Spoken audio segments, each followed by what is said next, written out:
Hi guys, I decided to make a separate video for the ladies who lunch together panel and podcast because it was a little bit longer and I thought it was its own separate video. It's Ingrid Nilsen and Catrific, and then there's they have a therapist, and Ingrid's manager is also on the panel, and they're talking about 13 Reasons Why, the TV show that was on Netflix, which I thought was really interesting. It's been getting it's been in the news for a while. It's a very popular show. I watched it. My thoughts are that it's a good show. I agree with them in multiple ways that it was good, and I loved the beginning of 13 Reasons Why, like the first few episodes. It kind of like gets you in, but I also didn't feel good when I was watching the series, especially towards the end of the series. It's not a feel-good show. It's a really, really hard topic for people to talk about, and I don't think that they did very well with the mental health, which is something that they brought up in the podcast. They didn't talk about how you can get help if you need help. So that's really, really important, and that is something that the show did not bring across. And so they bring an interesting point that the producers did this for money, really. They made this show to get views and to get money, which was the point, and that worked really well for them, and that's why everyone is talking about it. But anyways, this is the panel from Playlist Live, Ladies Who Lunch, which is a podcast, which I'm sure you can find on like iTunes or SoundCloud or something. So yeah, enjoy. And leave a thumbs up and subscribe to my channel for more videos. All right, see you later, bye. We have themed all of our episodes around mental health because May is Mental Health Awareness Month. And we've had Katie, who is a therapist, on every episode with us. And we today wanted to discuss 13 Reasons Why, because I'm sure a lot of you have watched it and maybe even read the book too. And we think that this is a very valuable conversation, and just seeing what people are saying on social media has been really interesting. Oh, I have a mic. Okay, I don't have to reach over. I feel like I'm at the UN up here. This is very official. This is the most official podcast setting we've ever had. Yeah. Very I like it. I don't like it. I like it. It feels fancy. I miss the couches. I know. This is a little bit more formal, but we're gonna have a really great conversation today. So we're just gonna go down the line, and everyone is going to introduce themselves because we do have some guests with us. So as you introduce yourself, why don't you also establish where you stand on the show, if you like it, dislike it, or you're kind of neutral about it, so then that way everybody kind of knows right off the bat. I'm Lisa Filippelli. I'm actually Ingrid's manager, and I've been working with her for a really long time.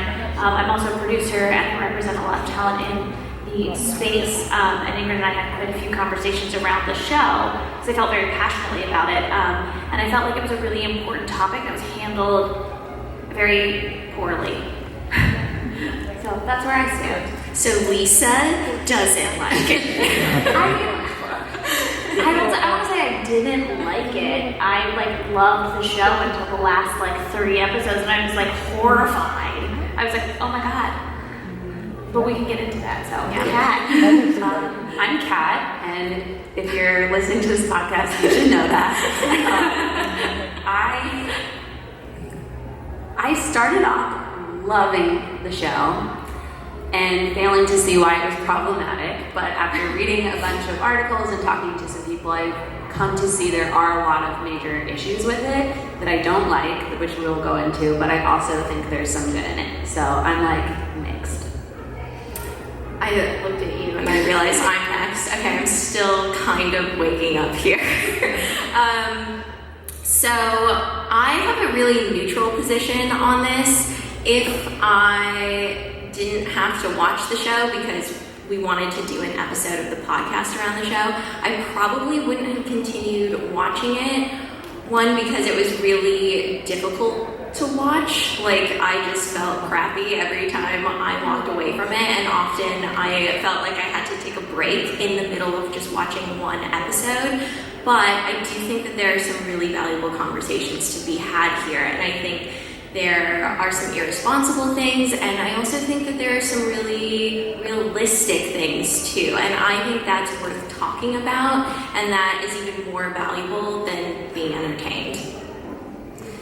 Yeah, my name's Katie Morton. I'm a licensed therapist. I have a mental health channel on YouTube. I was saying kind of, I mean, I can see since I've already put out a video about it and already talked to my community, I have a lot of like both sides. I think for me, there was a ton of great stuff and a ton of things that I was like, oh, that's really, that could be a great way to incorporate mental health and getting help and talking to a professional. Yay! But no, I was so disappointed all the times and all of the things where instead of having someone there that was helpful, it was not a good example of like what it could be. And I thought a lot of it was for entertainment, and I didn't like that because real people in real life are hurting, and we have to remember this is just a show, and so trying to keep that in mind as we balance like what's entertainment and what's actual like real helpful conversation.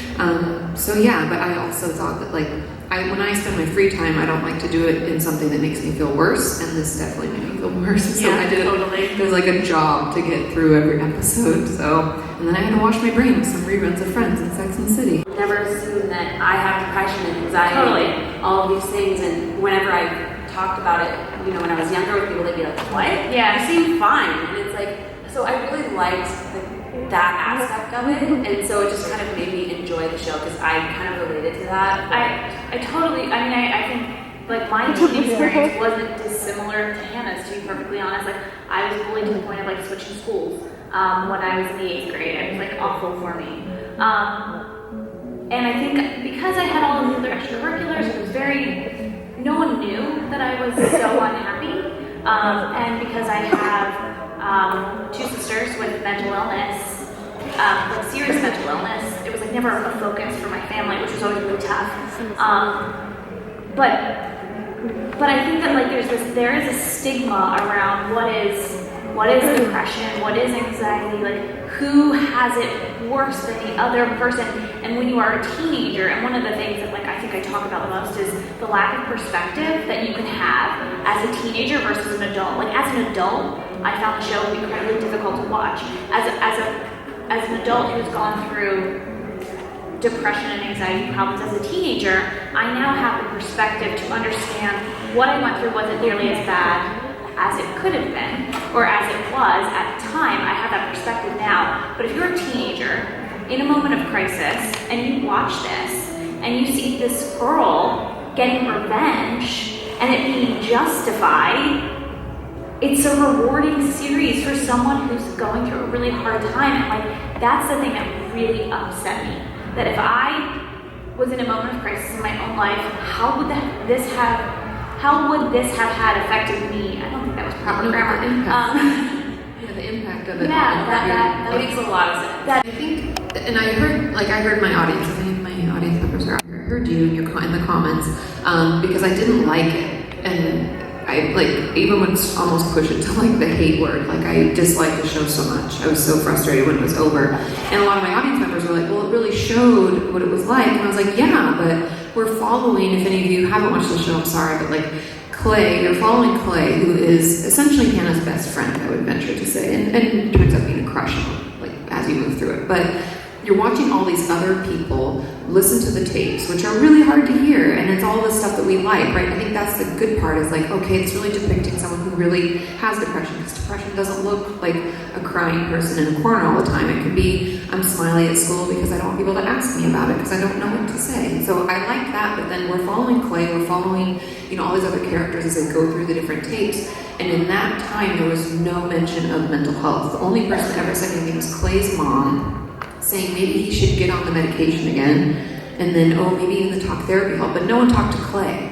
Like, that's what really pissed me off, is I would have really loved it to be an example of where it failed, right? We're seeing Hannah, and I know the system's not perfect, I know people feel lost, like they don't have help, but we can show that and help people feel like it's okay, like it's normal to feel that way sometimes, and to see it in a real way, not like glamorized, like, oh, you know, it doesn't look like depression is. I like that. But then the other line could have been, you know, and then Clay goes in and he starts talking to somebody, and then he's better able to deal with his grief. Like, there's so many things they could have addressed. Yeah, there was really like no way through the issues. It was like they would present the issue and you see the struggle, but there was no example of what it can be like when you work through things. And I think that's the really valuable thing. It doesn't always happen in real life, but it happens so much in real life. And when I think you're creating something that people are going to be watching, I think it's important to have that example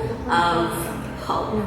But totally, and that was a frustration because then for my viewers, a lot of them that didn't like it as well were like, it left me feeling even more hopeless than when I started. Yeah. And that was where I was like pissed off with Netflix and pissed off with the author, because I was like, dude, you had such an opportunity. Totally. You can totally show how it might not work out all the time perfectly, but people need to know that there is hope and you're not alone. One thing I didn't even realize that I liked about it though was like it felt like Hannah was still alive and she was like getting some, not revenge, but she, you know, justice in a way, but at the same time it's not justice to die, it's not justice to be dead, and she did it to herself, and she was putting all the blame on everyone else in her life, and I didn't, once I started thinking more about it, I was like, I don't really like that, and I think from, if someone younger is watching this, or anyone, it's like you just forget that she's dead this whole time, and she's not there to see it, but because she's narrating it, it feels like she's there watching it. Right. You know, seeing her, but it's like, no, she's gone, she's dead, and she's not getting anything. She doesn't feel anything. And then when I was a teenager, a therapist once said to me,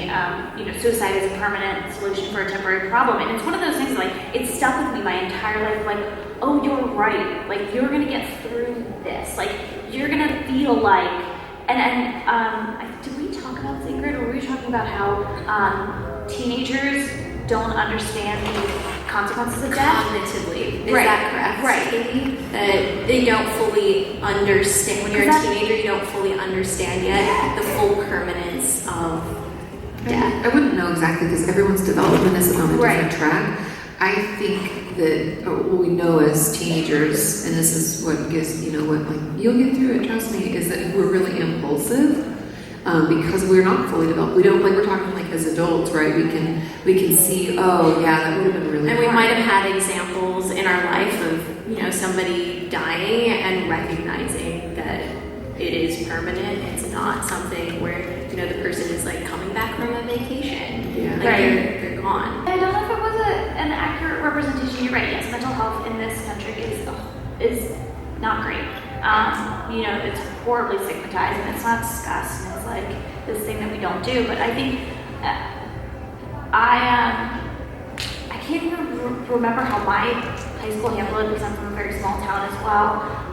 But I remember a boy again, and there was a car accident, the guy died, and I'm pretty sure they had the grief counselors available and ready. And again, it was one of those things where Hannah needed blame, and she kept looking everywhere but internally. And I think that that's a really, like, one of the things that I'm grateful for as an adult is self-awareness. And I think that all they showcase is Hannah's lack of self-awareness, that nothing was her fault. Like, her death had nothing to do with her decisions. Her death had to do with everybody else's decisions and what happened to her. Like, and that is what makes me so angry about this, that like, no. Suicide is 100% a choice. Like, that's a choice that you actively make. Like, you choose to not come back, and that is, that's a decision that you make, and you can say that you were influenced or whatever, but at the end of the day, that is your personal decision and not the result of other people. And I felt like the show placed so much blame on everybody and zero accountability on her. Yeah, and I mean, I'm going to disagree that suicide's a choice. I'm going to take the not popular route. No, it's fine. Everybody can have different thoughts. I think the reason I would argue against it is because, from my experience, when we are suicidal, we feel like we can't. I honestly don't think people are in their right mind, and I say that in the nicest way, meaning like we feel so hopeless, so isolated, so terrible, like we can't see out, that we aren't able to make a rational choice. But I do also agree that, like, in the show, Hannah was, I didn't like the blame placing. because that's not how I've seen my clients experience it ever. I've never seen clients be like, they're the reason this is happening. It's almost like, I don't know what's going on. I feel so terrible. Nothing seems to be working out. It just feels like everywhere I turn, and I get the message in the show, but like, I became so frustrated with the school counselor when she was like recording it. Yeah. Because I was like, it didn't, if you're gonna, because I was like, oh, they're gonna show mental health. Yes. She's gonna talk to somebody. But then I was like, this is such bullshit. Like, you can't say, I'm gonna reach out for help, and then you record it, and then you walk out, and you're like, he clearly didn't want to help me. Yeah, and then the moment of waiting for him to chase after her, that's also something that was really, that a couple times. that was really upsetting. And it is enraging, especially in an institution where adults should be protecting the children and looking out for them. Because even though when you're a teenager, you feel like you got it handled and that you're responsible for X, Y, and Z, and you start feeling more like an adult, at the end of the day, the adults around you are supposed to be there for you and are supposed to be looking after you. And these horrible things shouldn't happen to young people, but they do. And young people need support for these things. And it really just broke my heart to see Hannah struggling with that.